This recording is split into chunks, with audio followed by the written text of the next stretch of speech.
What's up, folks? Spiderfly here on the World Wide Web. I apologize in advance for the audio quality. I don't have a microphone. I'm still quite new at this. You're gonna notice right away we are not at Boogie Draw's studio anymore. I decided for some reason this was a better idea, so I guess this is what we're doing. We're in my porch now. You'll notice the blinding light behind me. Yeah, anyway, so today we're making a character. Chapter 1, character creation. That's exciting stuff. I got right here all the things I'm gonna need. Character sheet. Boom. Handy printout that we're gonna use. I've got this test version of the book. The real version should look a bit better, hopefully. That's the idea anyway. But for now, we've got this thing. I'll be zooming in on these. I'll get, better footage of them so you can actually see. But yeah, I was gonna do a lore segment. I might do the lore segment. Whatever. I don't know what the video is gonna look like. The important part is I'm just going to break down making a character. We're going to make a character right now. I'll fill it out. I'll kind of use all the different tools, just kind of break down the process, and then yeah, hopefully this should be a pretty easy one. So let's get started. Whoa. Okay, so there's a lot of ways you can start with making a character. Some people start with flaws. They just grab all the flaws and then spend the points how they want. Some people are going to start by picking all their perks and their stats, and then they'll kind of pick up flaws as they go with that.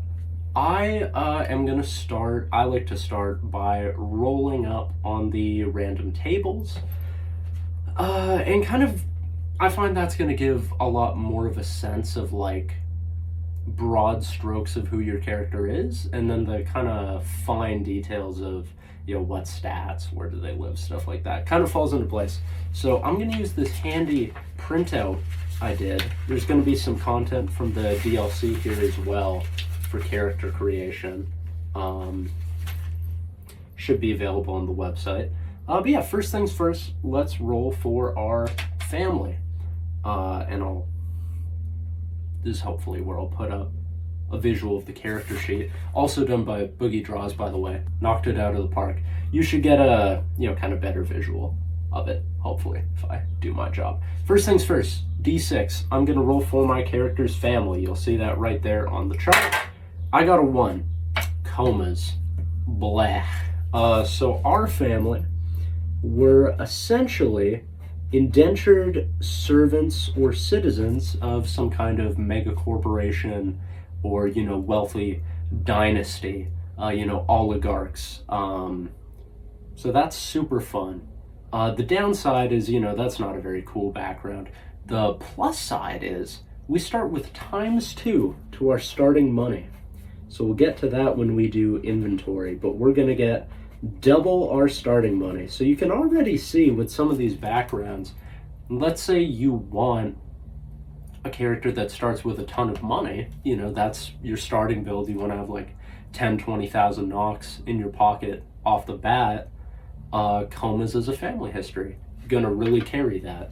But if you just want it for flavor too, that's fine. I don't like playing corporate in any cyberpunk inspired game, but of course that's who we get. But that's our family. Now we get to history. Normally for history you roll a d6. That's what you'll see here in the rule book. I am rolling a d10 because in the DLC I've included 4 additional character histories. You can really add and mix and match your own too if you want to add like a d20 table for it. I'll hopefully add more down the line. But important part now, rolling our history. And I rolled a 2. All the worst ones! I'm just kidding, there's no bad ones. I got Syndicate, Jane, or John. You spent your time putting in work with the local syndicate. It wasn't easy, but it was honest. There was a brotherhood there, a camaraderie of the downtrodden and the unbroken. So we were tradies. Our parents were from a wealthy corporation, we were a tradie for the past few years. So if you go to your background, I'm gonna add syndicate. Okay, so came from a not wealthy family, a more privileged family from inside the Plex for whatever reason, and we'll determine that later. We wound up in the zone, and when we were in the zone, when we first got there, we were working for one of the syndicates. Which syndicate, that'll depend, I guess, on what zone we're in, etc. Now, your history is going to determine your starting reputation. So if you look over here, you won't be able to see from this, but reputation is tracked here. So for the syndicate history, we get 2 renown and 1 respect. So I'm going to add 2 renown, 1 respect. Perfect. Next up, we could do our dream next. I'm going to do style. Before we get to that, style is also something that you're not going to find in the base rulebook.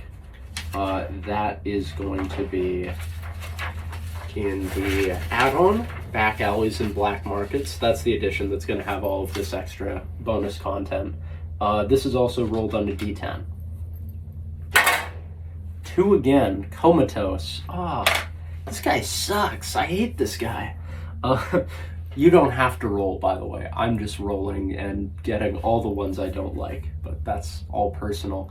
Comatose, salaryman attire worn largely in the community, simple, colorless suits, the handiwork of one designer, tailor, or another. Plain jewelry like watches and brooches act as more subtle displays of wealth, and rings marked with the family seal complete the wardrobe.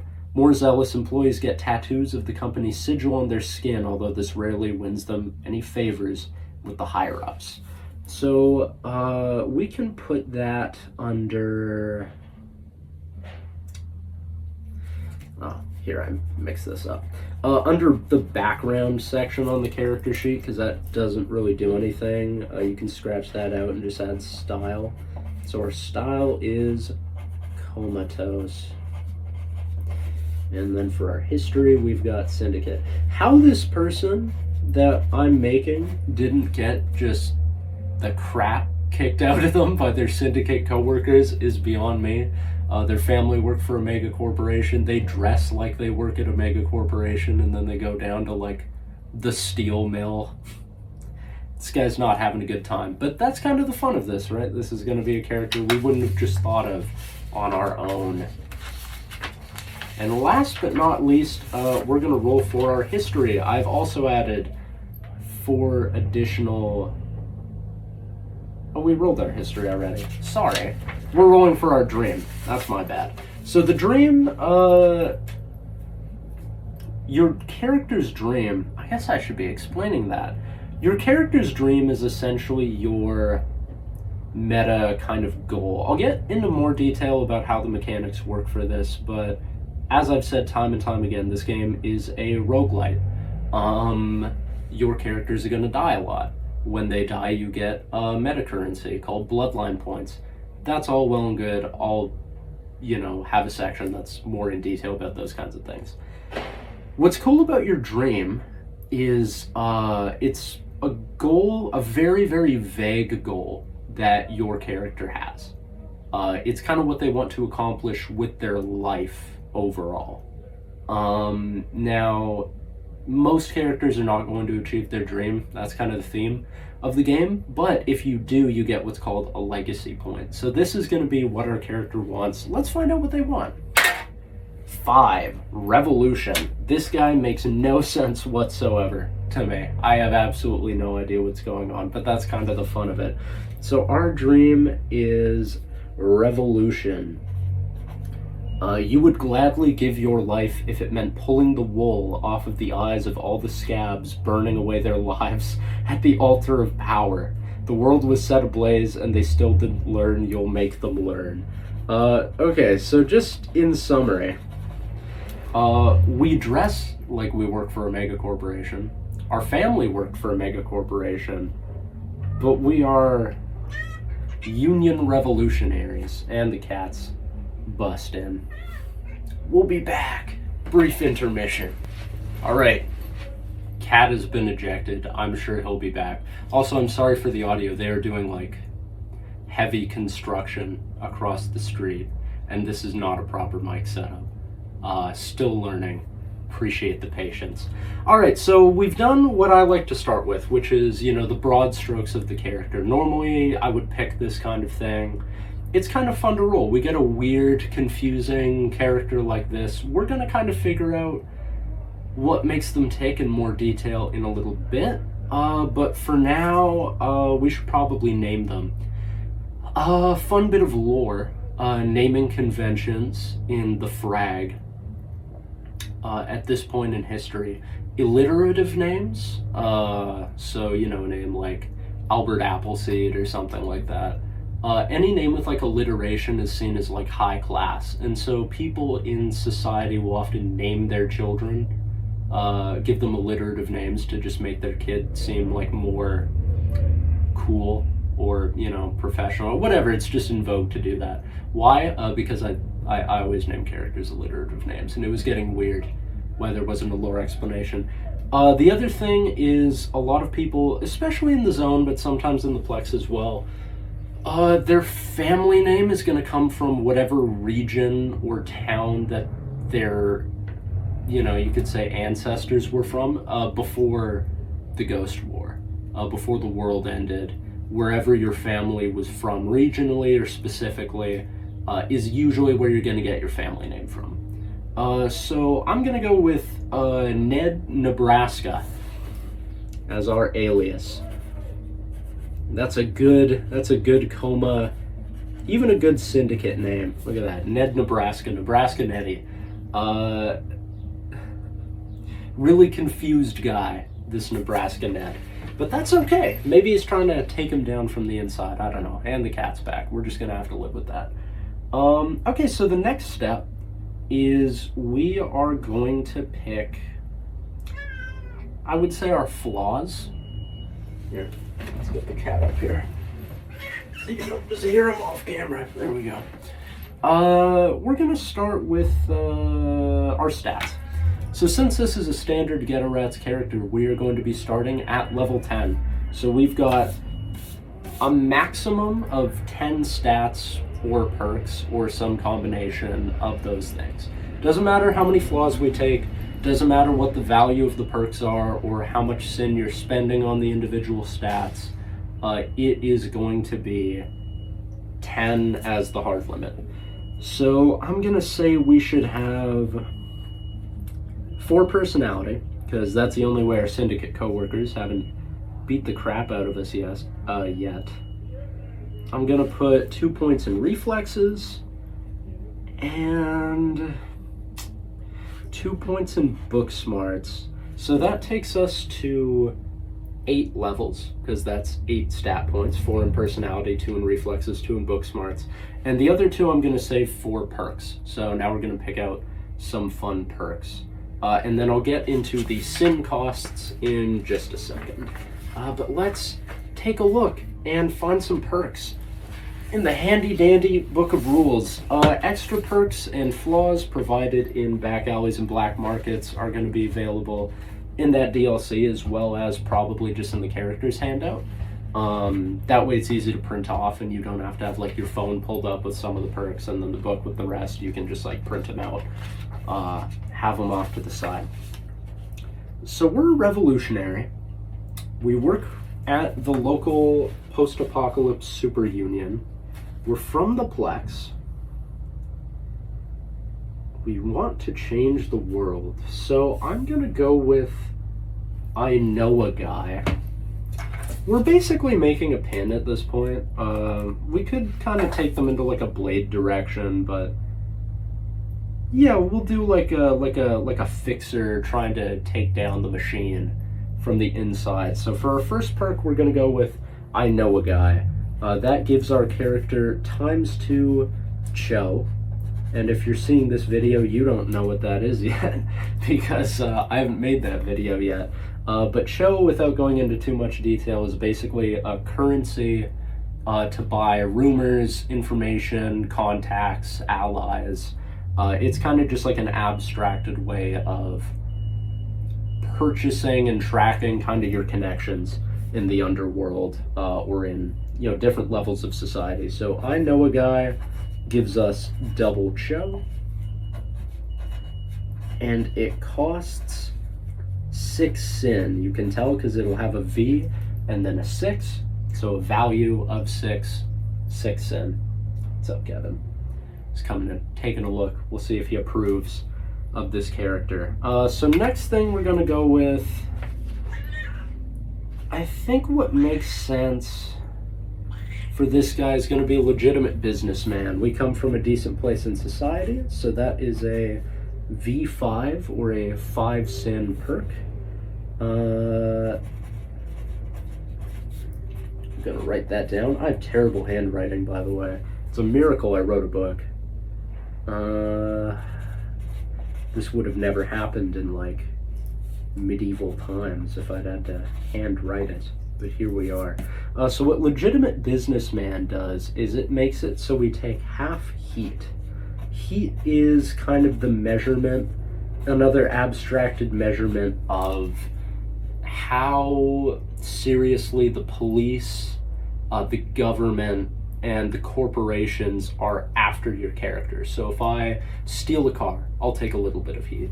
If in a gunfight a civilian is hit in the crossfire, I'm going to take more heat. If I kidnap a corporate executive and hold him for ransom, I'm going to take a lot of heat. So it's just kind of like a measurement your zone master can use. That'll be, again, take a shot every time I say. I'll talk more about that in another video. But yeah, that's what that does. So what this means for our character, we are a little above average intelligence. We're okay at stealthing around a little bit. We're a little bit better at not putting ourselves immediately in danger. We are very charismatic, or at the very least, we're really good at getting what we want out of people. We have a lot of connections, a lot of contacts, and the police, the corporations, the powers that be are not particularly interested in pursuing us, and if they are, we're really good at evading them. So confusing, character backstory aside, Ned Nebraska is coming together pretty well, which takes us to our next section, which is going to be starting inventory. So in that last clip, I lied. We're actually not going to do starting inventory. We're going to go to flaws. How could I forget? I wanted to avoid them because everyone hates flaws. So what the flaws are is how I get the sin to buy all these things at the start of the game. So let me do a quick calculation for you, because this can also be confusing. So perks are easy. We'll start with how much sin we've spent on this character so far. So I know a guy is 6 sin, V6.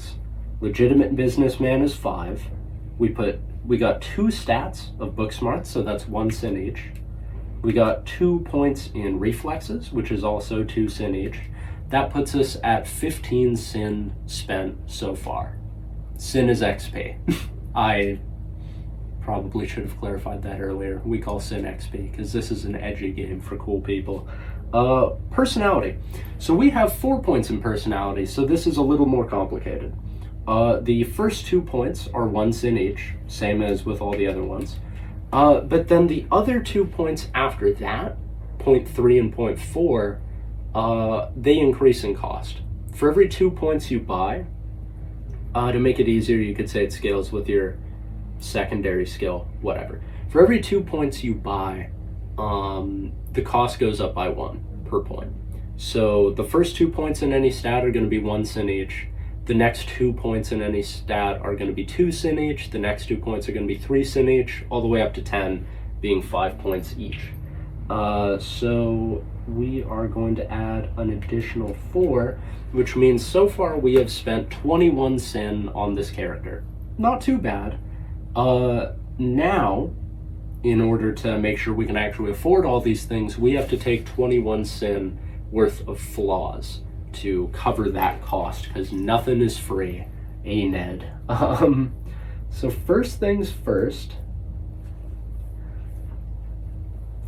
I'm gonna go with, they're all so bad. Okay, well, I like the idea of this character being super depressed. So we're gonna go with the blues. The blues is a V8 flaw, so it gives us 8 sin. And so when you're making your characters, what I'm gonna do is I take how much sin I've spent and then I subtract for every flaw. So now we only have 13 left to deal with, but it's worth 8 sin. And what it does is we take ×2 stress. So the horrors of this world really take their toll on old Ned. He was not really built for this life, whether that's always been the case or whether he was just a little sheltered, or what have you. Next we're going to do... Now we could really double down and make this even worse, but I'm not going to do that. Let's make him a coward. That kind of fits. So we're going to give him not the flaw coward, but we are going to give him the flaw, the fear. So what does the fear do? The fear means that anytime we take 2 or more stress, we become panicked, if we take it all at the same time. And the fear is a V7, so that is worth 7 sin. So what does this mean? This means we take double stress, and anytime we take 2 or more stress at once, we automatically become panicked. That means every single time we take stress, we're going to become panicked. This would be really horrible if this was a real character you were going to play with, but this isn't. I'm never playing this character, so it isn't that big of a deal. But you can already kind of see, how these abilities combo and bounce off of each other. These are 2 completely separate flaws, but when you put them together, all of a sudden it really compounds very quickly. So this leaves us with 6 sin left. So we're going to go down to some of the lower cost ones. Yeah, we're definitely going to do this. Okay, so the next flaw we're going to take is called Protag Noir. What Protag Noir does is it means anytime we encounter a femme or homme fatale, we have to roll grit to avoid falling madly in love. So anytime we see a, kind of mysterious, enchanting person, we have to roll a grit check to make sure we don't fall madly in love with them instantly. Now, what makes that even funnier is the fact that we're going to be panicked most of the time, which means that we're going to be rolling with like a disadvantage to avoid falling in love with pretty much anybody, which is just kind of silly. I think that's kind of fun for our character. The idea that they're this anxiety-riddled, constantly like on the brink of panic, and then just immediately falling in love with everybody they see. Kind of like a paranoid Pepe Le Pew or something like that. Maybe not quite as bad. I guess that character didn't age too well, but you get the idea. Last but not least, we only have 2 sin left to spend, so we're going to go down to the V2 section.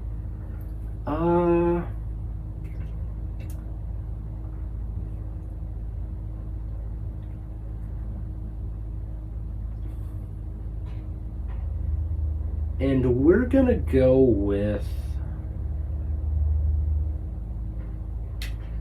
Ooh. We're going to go with Pathetic Fighter. What Pathetic Fighter does is I have a -1 accuracy with all melee. Is it melee or hand-to-hand? Just with melee weapons. So whenever I'm wielding like a knife or a club or a sword, I have -1 accuracy. That's really not going to be that bad, especially since this character should not be in a fight at all. Okay, so now that our flaws are done, we can move on to inventory.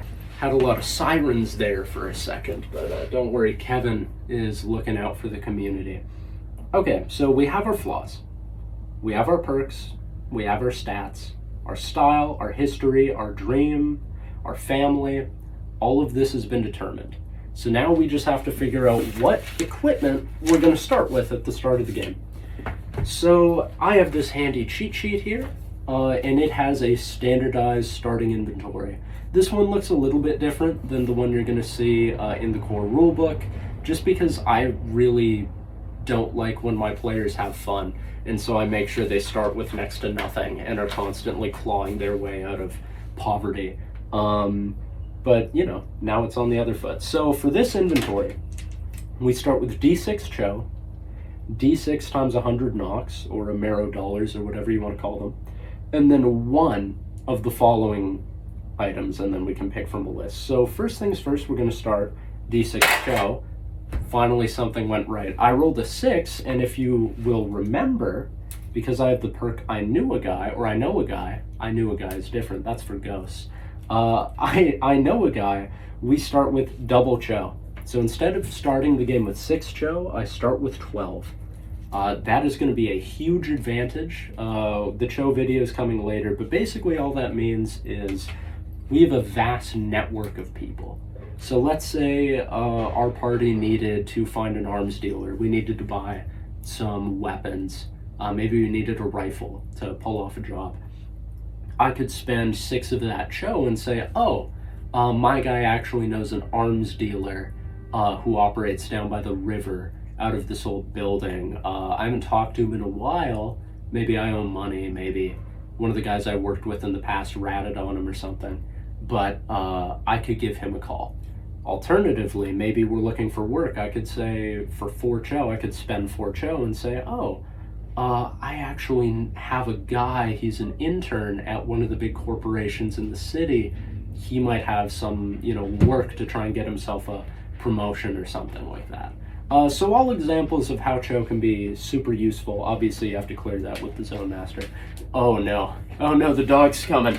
Diane, go! You gotta go, you gotta get out of here. I'm shooting a video. Sorry guys, hold on. Diane, go! You gotta move.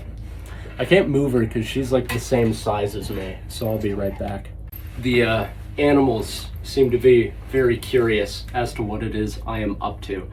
Okay, where was I? Inventory. Okay, we have Cho. Next up, we're gonna roll for money. 4. So normally I would start with $400, but if you can remember, because of the family that I rolled, since we come from a wealthy family, I get double that. So I'm gonna start with $800 in my pocket. Not bad, that's... I'll be good for like a week. Hey, maybe 2 weeks, probably not. But that'll keep me right for about a week, while I can kind of find my ground, get my feet nice and planted. So last thing, we're gonna start with any of these items. It could be extra money, a fake ID, more Cho, which is probably what I should pick. But just because I think it's fun, I'm gonna go with D3 quality biomech. What are biomechs? Biomechs, or biomechanical augmentations, are kind of like the cyberware in Geto Ratz, only instead of being like cool and high-tech, they're awful and horrible. But it would make sense for Ned to have some. So I'm gonna roll D3, hopefully we get something cool. Okay, so before Kevin rudely interrupted us, I rolled a 3 on the D3, which is a 2. There's a lot of D3s in this game. All my friends play Warhammer, so D3 gets used a lot in this. So we rolled a 2, so we get to pick either a Q2 or quality 2 biomech, or we can pick 2 quality 1 biomechs. That's always how it works with inventory, is any perk that lets you start with gear. You can start with 1 in the quality you rolled, or 2 in any quality lower. So we're gonna flip through the book here. Plenty of new biomechs, so many new biomechs back alleys and black markets, but I'm going to stop plugging it now.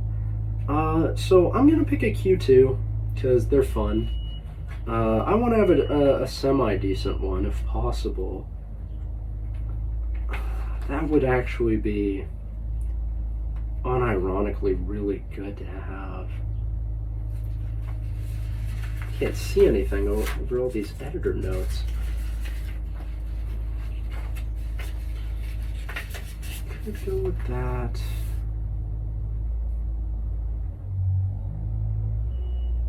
That would be good too. So many good things, so hard to pick. Well, I'm not going to take anything combat related. You know what? I actually am, because we're going to be so bad at combat. This one is... Pretend that didn't happen.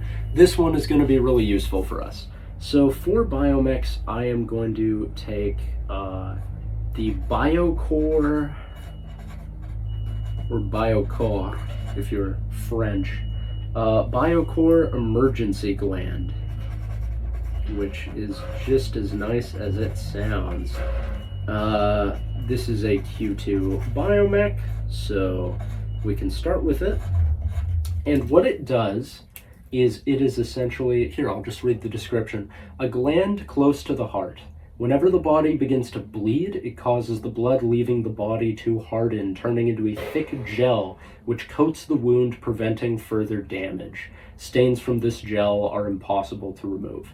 So what it does is anytime our character takes trauma, we'll have a whole combat chapter. Basically, anytime my character, Ned Nebraska, gets injured seriously, more than just losing a bit of blood, like a real injury, a fractured limb, anything like that, punctured organ, whatever, doesn't matter.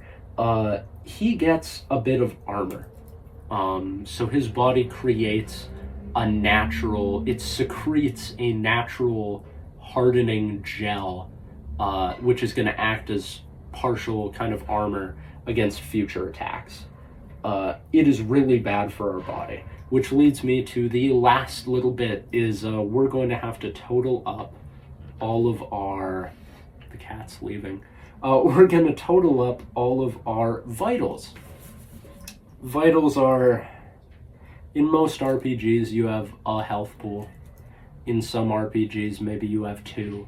In Geto Ratz you have 4, because that's just the kind of game it is. So we'll do a brief overview. Again, I'm going to go into vitals in the chapter that covers vitals and stuff like that. But to start, there's going to be blood. We don't have any points in bulk, so our blood is going to be 30 out of 30, because that's the base blood in the game, unless you modify it. Blood's kind of like hit points. That's, you know, if you take damage, you're losing blood. Next is condition. This is more like your body's immune system and metabolism. It kind of tracks hunger, disease. You know, blood is going to be health as in hit points. Condition is going to be like your actual overall health. Like, are you eating enough food? Are you drinking enough water? Are you riddled with plague? Now, we don't have any points in muscle, so normally it would be 10 out of 10 for our condition. But since we took the emergency gland, it gives us a -2 to our max condition. So we're going to start with 8 out of 8 condition.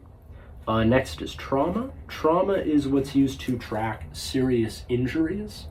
It is also what is subtracted whenever you modify your body. So the less human you are, the more... Think of it like this. Biomechs really overclock your body. They are not natural. They do a lot of damage to you over time.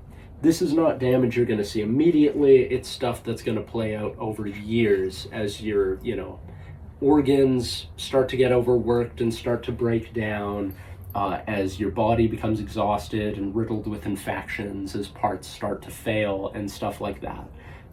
Now, the Biocore... Get out of here. Do that off camera. Gross. What that does with the Biocore emergency gland is it has a cost of 3 trauma. So normally you have a base of 10 as your maximum trauma. We're going to start with 0 out of 7 because of that gland. You don't start with points in trauma because trauma tracks injuries, but our max trauma is how many injuries we can take before we die. And ours is pretty limited. Last but not least is stress. We start with no stress, and our maximum stress is 10 because we don't have any points in grit. And that's going to be a problem really quickly because all of our flaws pretty much revolve around us taking stress all the time. But that's kind of the fun of this character. So for our level, we're going to put ourselves at level 10 out of 50 because we have a total of 8 stats and 2 perks, so that's level 10. And 50 is just the standard max level in this game. We have our inventory sorted, we have our money, our cho, our reputation. So the last thing to determine is our expenses. Okay, so lastly, we are going to be doing our expenses. Everyone's favorite part of Geto Ratz, budgeting. I say it like I don't like it. It's my favorite. It's one of my favorite parts of the game. So in the book, we're just going to use what we have here in the character creator for our housing. Let me find it here. There it is. Okay. Housing, picking our housing. I'm just going to go with something simple. We're going to pick a slat apartment. The slats or the container parks, depending on where you are, kind of the backbone of zone housing. Picture just like a super tiny, like micro, it's not even fair to call it an apartment. It's like a bed with like a drawer or a chest under the bed. One window looking out on like a dense street. You can barely see through all the tangled like power lines and cables. You wouldn't have a kitchen. You'd have maybe a communal kitchen in the hallway if you're lucky. No bathroom in your room. Maybe like a wardrobe tucked into the wall. That's pretty much it. We're talking like 100 square feet maybe. And that's only gonna run us $400 a week. That might be different if it's in a nicer neighborhood. That might be different city to city. But generally speaking, $400 a week is going to be the standard price, and that's for one tenant. So only one person can live there. That's okay. I get the impression Ned, Nebraska doesn't have a lot of friends. Lastly, we're going to choose diet. Normally for diet in my games, and you're going to see this in back alleys and black markets, characters track their food every day. So every day they're going to go to the market, buy some food, kind of go shopping. It just gives your characters a lot of reason to spend time at markets or in restaurants. So, you know, maybe before a job, everyone goes, oh, I got to get my condition up. Let's go eat. Go buy, at my current campaign, it's this place called Lungs Express, which is like a ramen shop that everybody's going to all the time. So they can get some drinks, get some Narca-Cola, get some algae noodle ramen. Takes care of all your needs. In the base book, it's all done through this abstracted system, which is a lot better if you don't want to have to worry about like every in-game day or every couple in-game days being like, oh, I have to eat. Guys, quick, let's go to the bar and get burgers. If that's not something that fits with your game, this is better. I prefer the more tedious manual approach because I like sandboxy games and I think it helps with immersion. But for the purposes of this video, I'm just going to use what's in the rule book. So we're going to go with famine. Yikes, yeah, we're going with famine. So what famine does is it just means that we don't have any weekly modifier or daily modifier to our condition. So as time goes by, if we pass days, whatever, we don't lose any condition, but if we exert ourselves in any way and lose condition, we're not going to gain any back. So effectively, we're eating just enough to not starve to death if we are sitting in a room stationary all day. If we're not, you know, doing any intensive activities, we're not going to die of famine. but it is going to take its toll over time. And all of that is only 500. So our slat is 400 a week. Our diet is 500 a week, and diet also kind of tracks like hygiene and stuff like that, like if you're getting toothpaste and soap and things of that nature, which in this game would be pretty expensive, I guess. So that leaves our weekly expenses at $900 a week, and if we need to regain any con, we're gonna have to go and buy food on top of it. But we're not gonna lose any con from resting, we're not gonna lose any con or take any stress from being homeless. We have a place to live, we eat just the bare minimum to survive, and that is $900 a week, and we start with $800. So what does that mean for us? Well, Ned Nebraska is going to have to go out and earn a minimum of $900 a week to survive.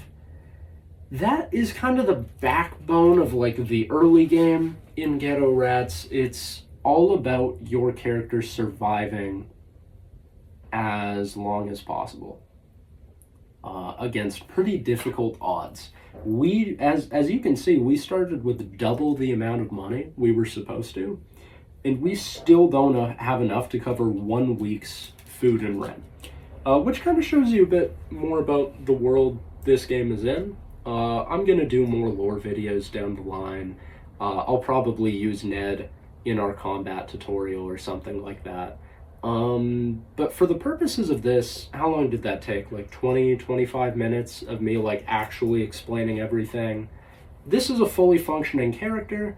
They have, you know, we know their family history, we know their background, what they've been doing for work, what their aspirations are, we know their reputation in the community, equipment they have, how much money, how much they pay in rent and for food, all of their character flaws, all of their special abilities, all of their stats, all of their vitals, their name. The only thing we haven't done is drawn them in the little wanted poster over here.